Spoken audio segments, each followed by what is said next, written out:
Ang mata mo, hanggang kami apo, parang pulot mo, parang gawin king ka, panagtinga mo, titinga, may tinga niya. Tatalbi ang po, tatang malay mo Diyos, patalos natin siya patong wisdom, kasumaling ko at prosperin. Kagala mo ng pastor, aming sinasang palakid, sapay ka sa taray, hindi na kumun Almeda, matiro po sa lahat ng tubulag Almeda family, aming kagagawa kamangaranda kay aming the blessing of the Lord with us. Our topic for today, the words of Satan. Amen. Ang gawa ni Satanas. Amen. Karami tikabusor. Yeah. Satan is pakabusat ko na enemy of God, enemy of Christian. Amen. Amen. Yeah. Ni Satanas kamsat, siya po ay kaaway ng Diyos, kaaway din ng mga Kristiyano. Amen. Saan sa ito? The words of Satan, sabi rito, unang bagay, hurting people through sickness. Yeah, kamsat ko. Amen. Sugatan na, makausap ko, iti tao, mabaawin iti sakit. Amen. O dangran na. Amen. Kanyang po sinasaktan daw yung tao sa pamamagitan ng karamdaman. Kagaya ni Job, mga kapatid. Ang kanyang pong karamdaman ay hindi galing sa natural na karamdaman. Haamat nga po iti kakababayaan na. Kasi ang karamdaman, bunga ng pagkakasala, bunga ng panahon, at bunga rin po ng haanga pa nagasaluan. Amen. Yung hindi mo pag-iingat sa sarili mo. Pero yung karamdaman ni Job, mga kapatid, ni Job, mga kapatid, ito hindi galing sa ordinaryo, bagkus ito galing kini Satanas. Amen. Kasi sa the book of John, the book of Job, chapter 2, verse 7, and 2 to 7, chapter 2 verse 7, and chapter 7 verse 4 to 5. So when Satan fought from the presence of the Lord, and he smote Job with sores boiled from the sole of his foot unto his crown. The Lord is his sword.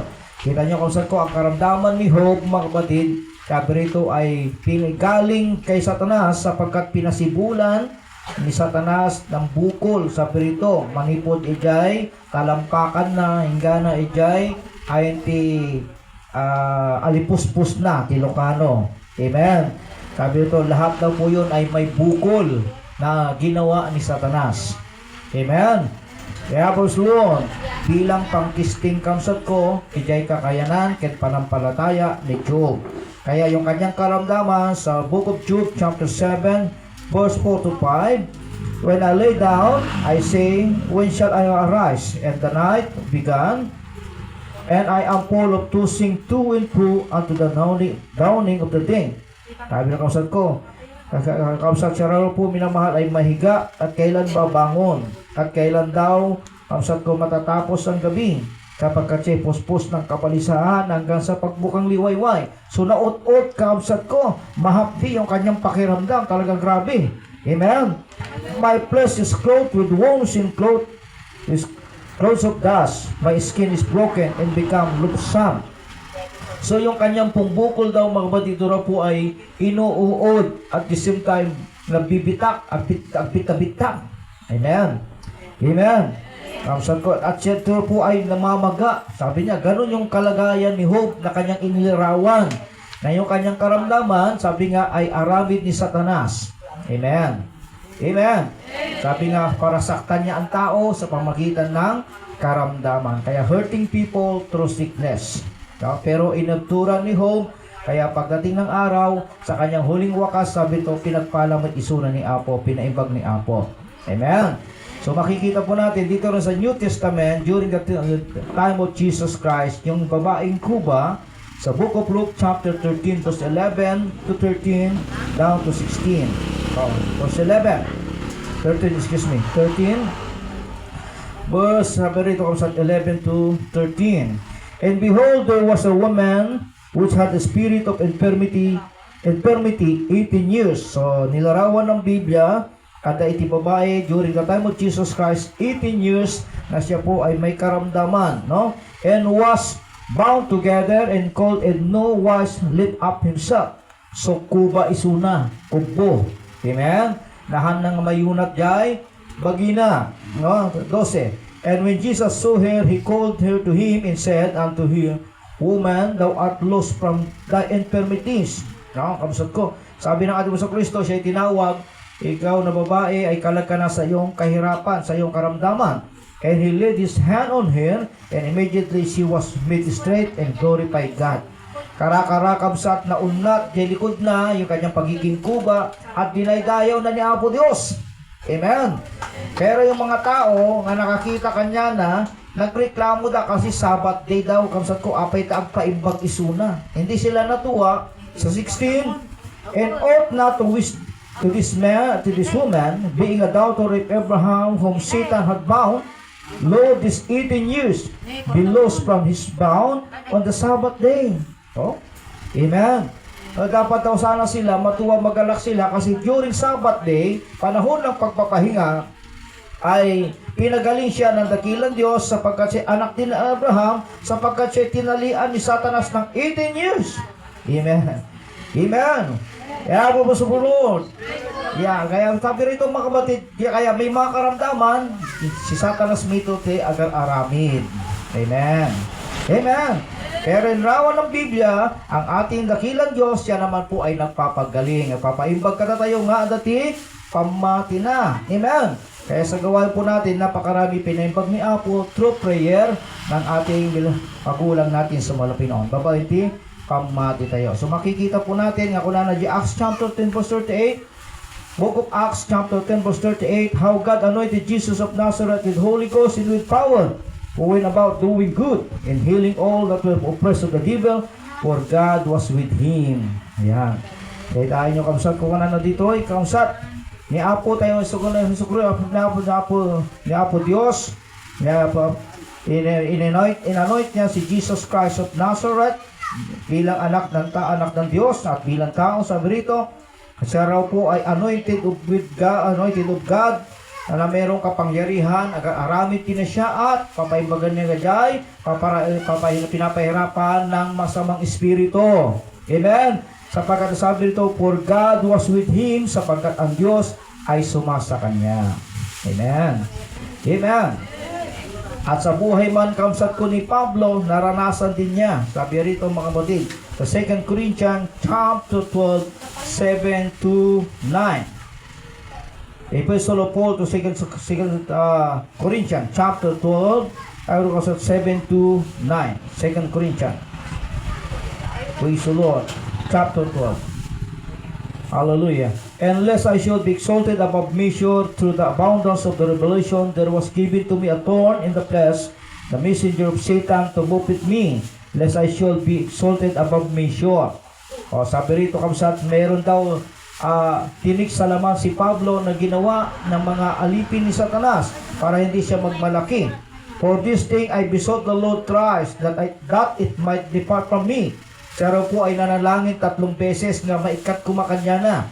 And he said unto me, my grace is sufficient for thee, for my strength is made perfect in weakness. Most gladly therefore will I rather glory in my infirmities, that the power of Christ may rest upon me.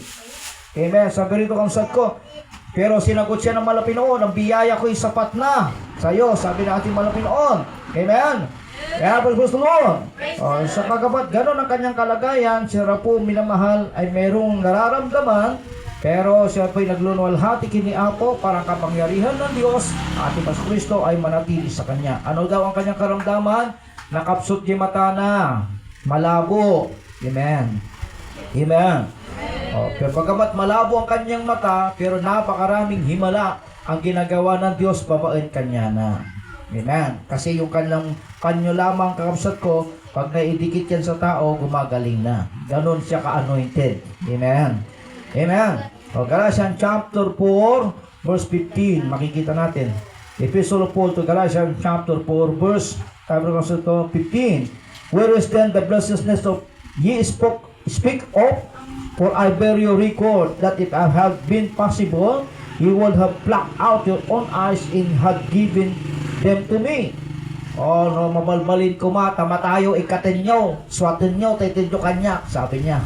Yung mata nyo, tanggal nyo, ibigay nyo sa akin kung pwede lang, sabi niya. Amen. So makikita natin ang kanyang tinik sa laman, ang kanyang pagiging malabo ang mata.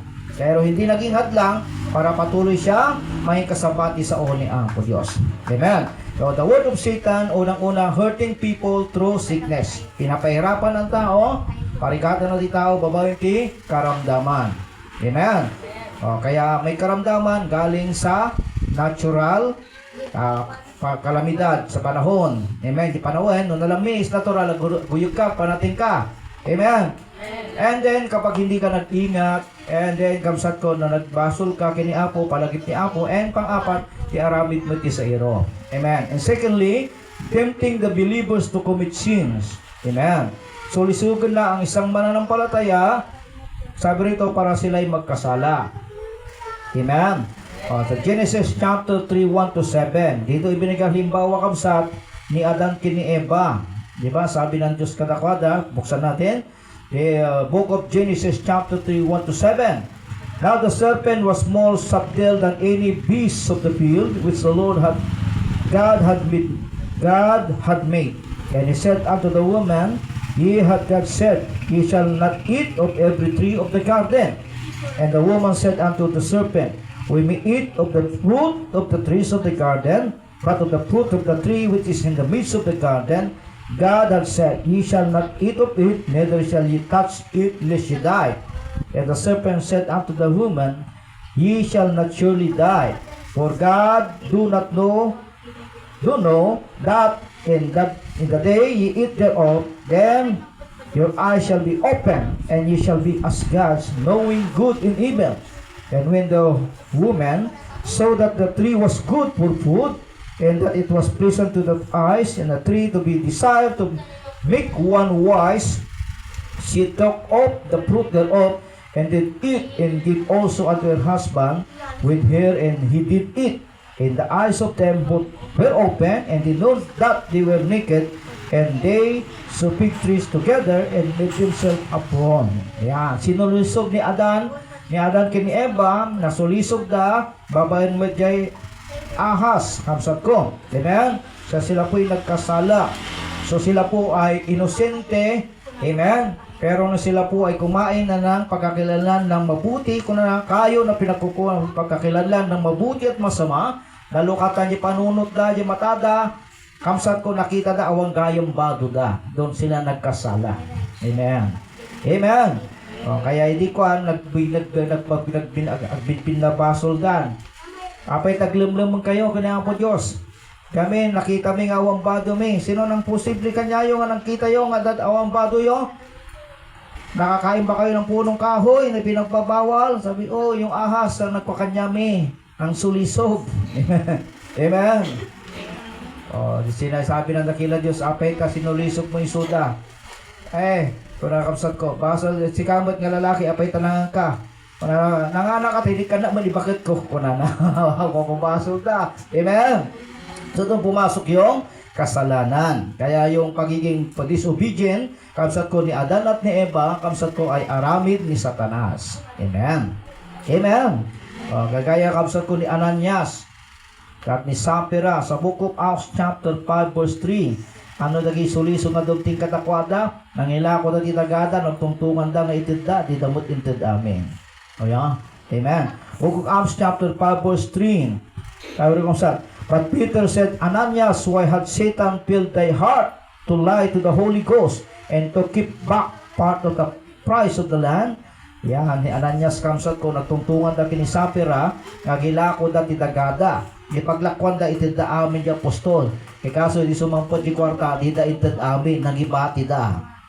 Sabi ni Pedro katakwada, ni Satanas, kinang puno kamsat mo na tapusong tanagulpot ka at espiritu. So nalaman kagad ng man of God. Amen. Amen. Kaya siya po ay nahundusay, siya po ay namatay. So ganun daw po yun. Don't tempting the believers to commit sins. Amen. Yan, sa 1 Peter chapter 3 verse 5. 1 Thessalonians chapter 3 verse 5. 1 Thessalonians chapter 3 verse 5. 1 Thessalonians chapter 3 verse 5.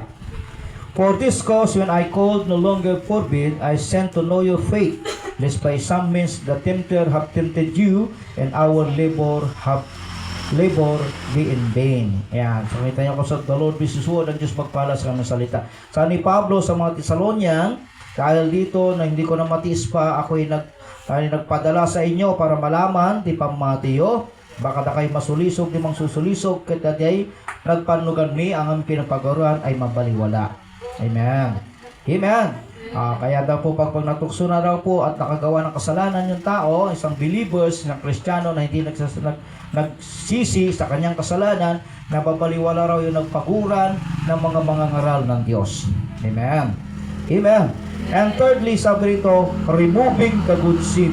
Yan. Tinatanggal niya yung mabuting binhi. Amen. Na siya at nga bukel. Amen. Kaya ba gusto ano raw yung mabuting binhi? Ito po yung Word of God. Amen. Book of Matthew chapter 13 verse 19. And he led his... Lucas pala yung nabasa pa. Dito tayo sa Matthew chapter 13. Dito kausap ko. Verse, hallelujah, praise the Lord. 13, hallelujah, praise God. Verse 19. 13 verse 19. Praise God. And when anyone heareth the word of the kingdom and understandeth it not, then cometh the wicked one and catches away that which was sown in his heart. This is he which received seed by the wayside. Yeah. Makita yung kausap ko sa Book of Matthew, kapag daw nangangaral salita ng Diyos was na hindi mo ito naintindihan, umay nga dagos ni Satanas, ikatan na dayjay nga word of God nga nangagamta pusom. Amen. Amen. So ito raw po yung binhi na nalaglag sa tabi ng daan nga tinuktok nga dagos kamsat ti bilit. Kaya nasuwan, kamsat ko yung Word of God kinakailangan awatable tarusable. Amen. Maawata matarusam. Amen. Amen. Para sa ganon, haang nga alain ni Satanas data, burain na data nga nangaganta yung Word of God. Book of Luke chapter 13, hallelujah, 8 verse 12. Book of Luke, chapter 8, verse 12. Those by the wayside are they that hear, then cometh the devil, and taketh away the word out of their heart, lest they should believe and be saved. Yan. Kita nyo kausap ko. Dahil nalaglag na binhi sa tabing dagat, sabi rito ay kinain ng ibon. Ganon din daw po mga kapatid, was na salita ng Diyos ay napakinggan at hindi mo naunawaan, ay burain ni Satanas sa puso mo para hindi ka raw maniwala at hanggang nga may salakan. Amen. Amen. Kaya bas puso mo. Kaya sabi rito kausap ko, no, removing the good seed kausap ko. Alisin niya yung binhi, mabuting binhi daw, yung Word of God. Kaya yung Word of God, atin pong itong unawain, matarusan tayo. Amen. Adalan tayo. Amen. Kaya ba gusto mo? Sapagkat yung salita ng Diyos, sabi nga rito, ito raw po ay mabalin nga makaisalakan ti karurwa tayo. No? James, the Epistle of James chapter 1 verse 21. Wherefore lay apart all filthiness and superfluity of naughtiness, and receive with meekness the engrafted word, which is able to save your soul. Atin daw isang tabi lahat ng karumihan, kinarugit, sabi rito, tanggapin natin na may kaamuan ang salitang itinanim na magliligtas ng ating kaluluwa, which is the Word of God. Amen. Kaya pusulon, kaya removing the good seed, tinatanggal niya yung mabuting binhi, which is the Word of God. Amen. Para raw hindi maniwala at hindi maligtas ang tao. Yan pang-apat, sabi ito, preventing and spreading the gospel. Paghadlang, sabi ito, opposing through obstruction. Kausap ko. Dito kausap ko, preventing and spreading the gospel, hinahadlangan niya na lumaganap ang ebanghelyo. Amen. Amen. Hadlangan na tayo dyan. Kaya makita nyo lang, pag krusada na lang. Krusada, kitain nyo kausap ko. Kahit na napakarami nating leaflets, makita mo kausap ko, ti umay, nagbasit. Amen. Amen. Kita natin na 1 Thessalonians chapter 2 verse 18. The Epistle of Paul to 1 Thessalonians chapter 2 verse 18. 1 Thessalonians chapter 2 verse 18. Wherefore we would have come unto you, even I Paul once and again, but Satan hindered us. Yeah. Si Pablo gusto niya bisitahin ang Thessalonian brethren. Kamsat ko. Kaso sabi rito, si Satanas hinahadlangan kami. Amen. Amen. Kaya nga minsan, kaya sabi ng mga pastor, pag pupunta ka na sa gawain, kinakailangan mag-pray ka. Amen. Para handa kang hadlangan. Amen. Amen. Talaga naman, pagpunta ka na sa gawain, nagadungahad lang, nagpaisumot Doha nga nasakit ti bagbagin, kamsat ko, jilugan mo. Awan lugan mo, awan pa'y kwartam. Di ba? Amen. Kaya nga, preventing, sabi ito, and spreading the gospel. Magkahayo ka, yung pupuntahan mo, awan ijay. Di ba? Amen. Amen. O, ganun. Kaya minsan nga, ganun kapag bibisitahin namin kapatiran, sabi niya, pagpunta mo ron, wala naman, no? Inahadlangan, no? Yung gospel. Kasi nga, minamahal, sabi rito, hinahadlangan niya para hindi mabuksan yung kalang kaisipan. Kasi was ang tao nakarinig ng gospel with anointing na mayroong kapangyarihan kagaya dinadala, pangangaral ng mga pastor, malukatan jay kapanunutan di tao, maunawaan niya yung tunay na paglilingkod, yung tunay na ebanghelyo, yung tunay na pangangaral base ti Biblia. Amen?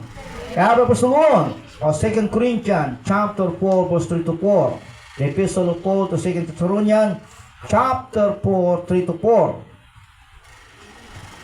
But if our gospel be hid, it is hid to them that are lost. Yan. Kung ang aming ebanghelyo ay natatakpan din doon sa mga nawawala. Sabi dito, in whom the God of this world had blinded the minds of them which believe not. Ang Diyos daw ng sanlibutan ay kulaapan na, ti kapanunutan, ti tao. Yung God of this world, yung Diyos ng sanlibutan, ay si Satanas. Amen. Lest, sabi rito, sabi rin kamsat ko, the light of the glorious gospel of Christ who is the image of God should shine on them. So kung laapan na yung kapanunutan di tao, para hindi lang maunawaan yung ebanghelyo. Amen? Kasi nga, sapagkat ang ebanghelyo, sabi rito, ito raw po, minamahal, ay nagbibigay ng shine. Umiilaw, nagiging enlightened, nagbubukas ng kaisipan at pangunawa iti tao. Amen? Kaya ba po sumunod? Kagaya lang kakabsat ko, may kami rito kabsat ko, nagaditag tipila di Santiago. Parada gayang kano kabsat ko diyan pagpati Santo Niño. Ito mo nagaduda, ang haba-haba. Amen. Sabi ng kapangpangan, ang aba-aba. Awan is na di kapangpangan, aba-aba. Nagaditag kabsat ko, bago diyan sumrikiti diyan sabangan. Nako, nagaditag diyan kabsat ko. Ay, baka naman ti Santo Niño aja, kita mo. Amen. Amen. Ay na po Diyos, tingga natatahan, hindi na pa maawatan ti tao. Amen. Hindi naman Diyos yun, ribulto. Amen. Kaya po gusto kaya nakaluapan ni Satanas di kapanunutan da para hindi lang maunawaan. Pero salamat sa Diyos, naunawaan natin, amo tayo, hangasan to ninyo dayjay, ribulto dayjay. Amen. Kaya ba sumusunod? Kaya tayo salamat sa Diyos, naunawaan natin. Hindi yan tunay na Diyos. Kaya nga ni nanay ko nung siya po'y nagkasakit, kamsat, na daraan yung ulo na, dahil nakunan siya, nagtigos, naispatan ng dugo yung utak niya ngayon, napandi albularyo. Instead nga yung doktor, siyempre napandi albularyo. Aba kamsat, dahil Santo Niño ka na di nga nakatader, tumawat ka no ti cake. Kita mo, pahingi raw ng cake. Amen? O ganun yung pag-unawa ti kababayan tayo. Amen?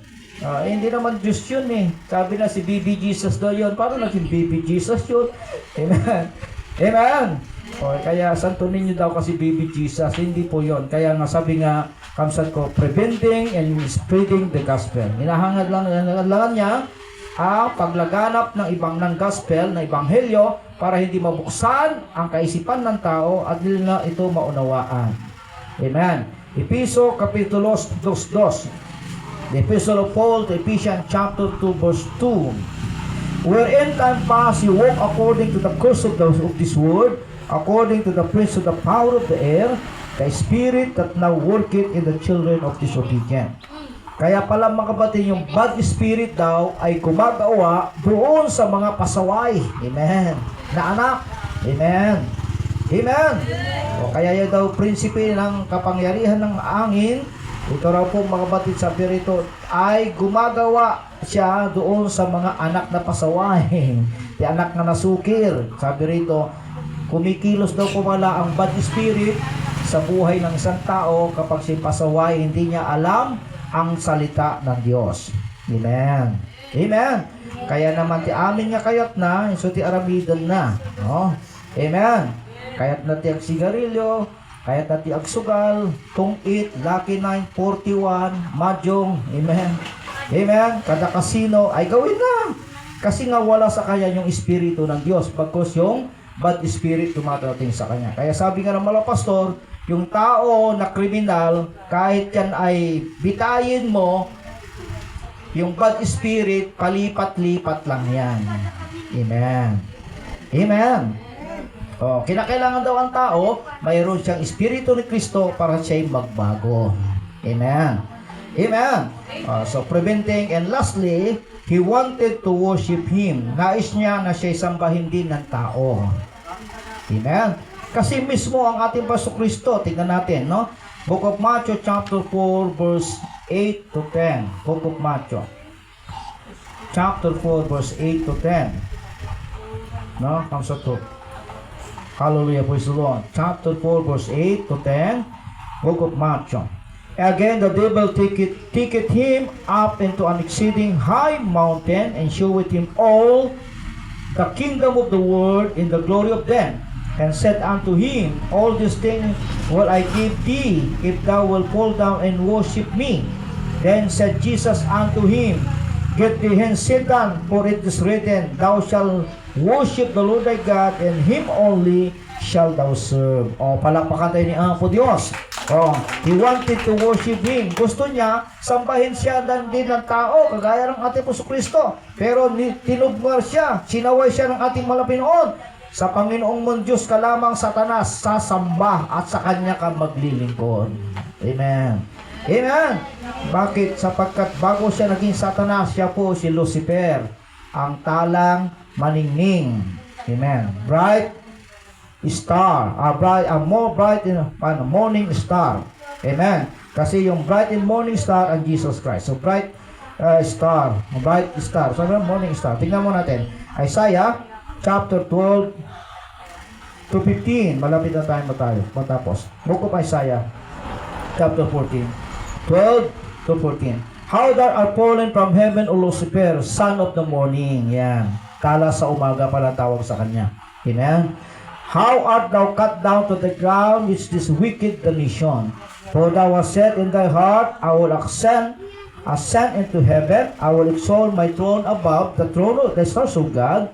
I will sit also upon the mount of the congregation in the side of the north. I will ascend above the high on the cloud. I will be like the most high. Yet thou shalt be brought down to hill to the side of the pit. Yan. So mayroon siyang desire. Oh, kaya siya po ay nagkaroon siya ng pride. Amen. Amen. Siya po ay nakarangukong. So pagiging Lucifer niya, siya po yung covering cherub, siya tagabantay ng trono ng Diyos. Dahil siya po ay nagkaroon ng pride, nilaglag siya ngayon sa lupa, naging sa impyerno, at naging si Satanas. Amen. Amen. Sabi rin ko, kasi siya mayroon siyang hangarin, may 5.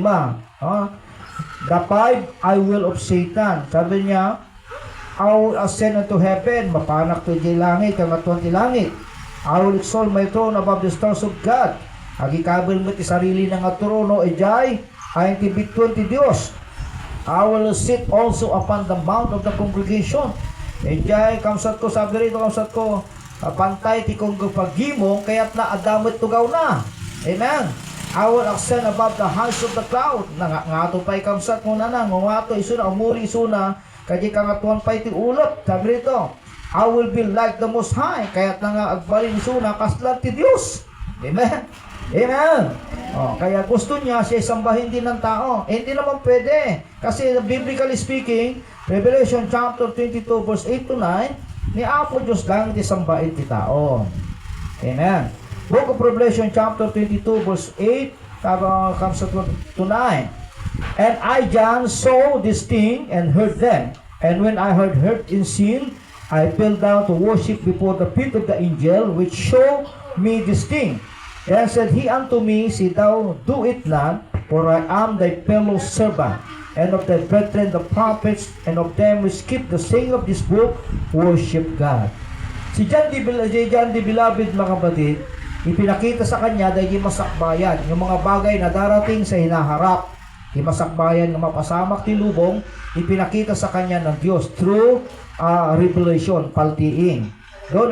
Ngayon, lumuhod siya ngayon doon sa angel. Tinauwi siya ng angel. Sabi niya, mag-ingat ka. Sabi niya, sabi rito, huwag ako ang sambahin mo, pagkos ang dakilang Diyos. Amen. Amen. Tapos Lord. So, mayroong bagay, 5 bagay ang ating pinag-aralan. The words of Satan, hurting people through sickness. Sabi rin, tempting the believers to commit sins, removing the good seed, preventing and spreading the gospel. He wanted to worship Him. 5 bagay.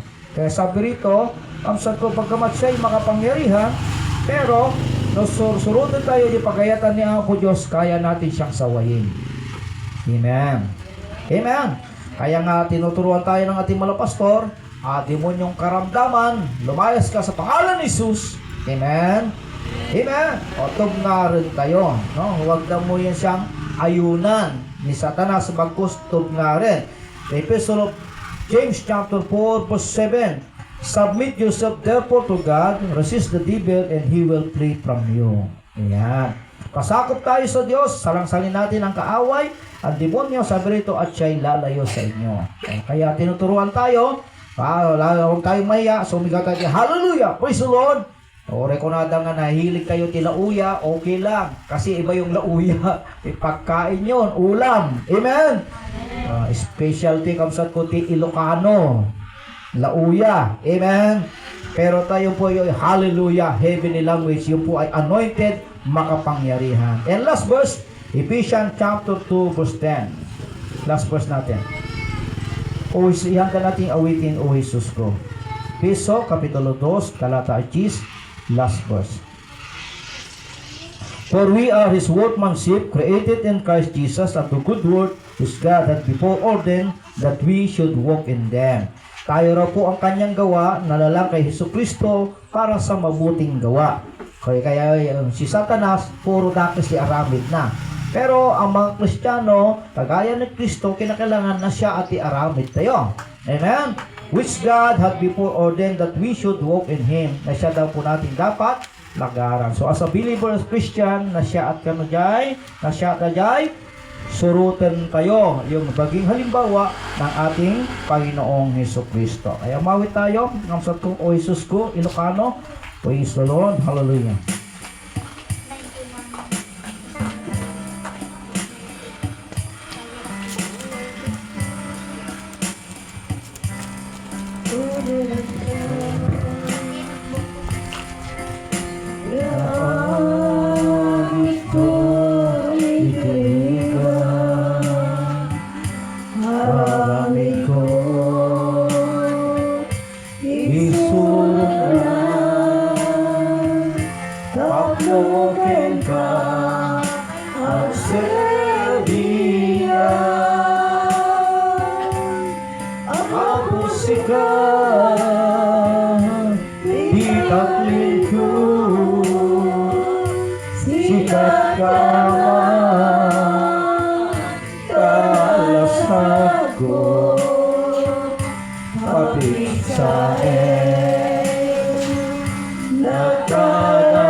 ko, sikat lamang, kalasag ko, mapisarin, nagkadako, lumaiti, kinakatuloy ko,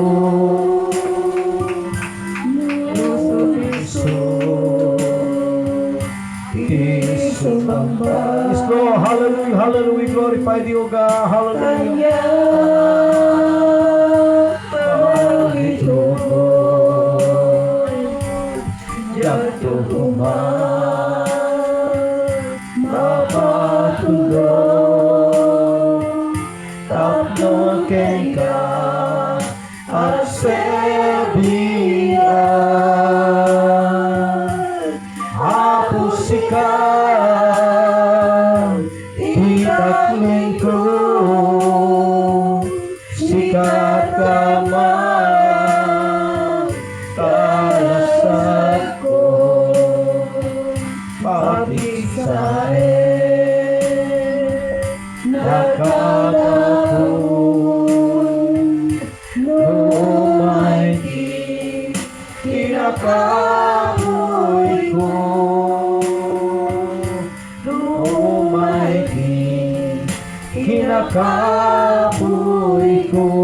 Amen. Praise the Lord. God bless ating mga witag manusok. Mga matitay po manalangin. Ama, minay langit at tinaga mga puso sa prospering ginagalang mga pastor, mga children, papupulang pagkasalan na bawat patawaran mo kami, na ikasapan na iwan-iwan sa pagpunga mo, apo tibiyag mi, tulungan mo kami malang Pinoon, ano mang gawa ng kaaway, ito aming pagtikumpayan sa habag at biyaya sa panalangin ang magulang namin sa iyo. Dawati mi king ka, apo Diyos, nagam dagati araro mi, sulboram apo dagati problema mi, yun at mapagpalang kamay, apo Diyos, hallelujah, hallelujah. Ito karot apo Diyos, hallelujah, hallelujah, hallelujah. Pagkalog mo iti pagpayayat, pagpapala, materially, financially, physically, spiritually, malang Pinoon, nakiti onahan, Apo Diyos, pagpalahay mo, provide mo, tikasapulan, mitangin daw, malang Pinoon, turuan mo kami na makasunod, makagawa ng bagay, kalugod-lugod sa iyong panangin, malang Pinoon, hallelujah, abutin mo ang aming makapitbahay, kababayan, ang official, ang siyong loved ones, na kilong Diyos ka sa aming anak, na patuloy sa paglilingkod sa iyo para kami magbana ng buhay na walang hanggan, malang Pinoon. Pagpalain palugod mong gawain, Diyos sa dakon ng narbakan, dakilang Diyos, hallelujah, patuloy pagpalain ni po ang mabilib ang Vida Family, sa pangalan ni Jesus, hallelujah, praise the Lord, praise God. Makapatid sa ating masiling, hallelujah, hallelujah, sa first prayer na ginagalang mga pastor, beloved children, namin sama-sama sinasawan ang makaramdamang cancer, leukemia, diabetes, pagkabulag, pagkabingi, rayuma, arthritis, diabetes, high blood, sakit sa puso, kahirapan, bisyo, kawalan, kaaway, magsilasyon lahat sa pangalan ni Jesus. Hallelujah, hallelujah, hallelujah. Praise the Lord, praise God. Amen, praise the Lord. Nandito tayo niya po Diyos, dawati po kausap tayo po tumagan. And let us shout and chant 3 times and shout, hallelujah, hallelujah, hallelujah, praise the Lord. Praise God. May iba't po nga malam. I love you so much. Where Jesus loves you more and more. Amen. Praise the Lord. Praise God. Hallelujah. Hallelujah. Hallelujah. Praise the Lord. Praise the Lord. Praise the Lord. Hallelujah. Hallelujah. Praise God. Hallelujah.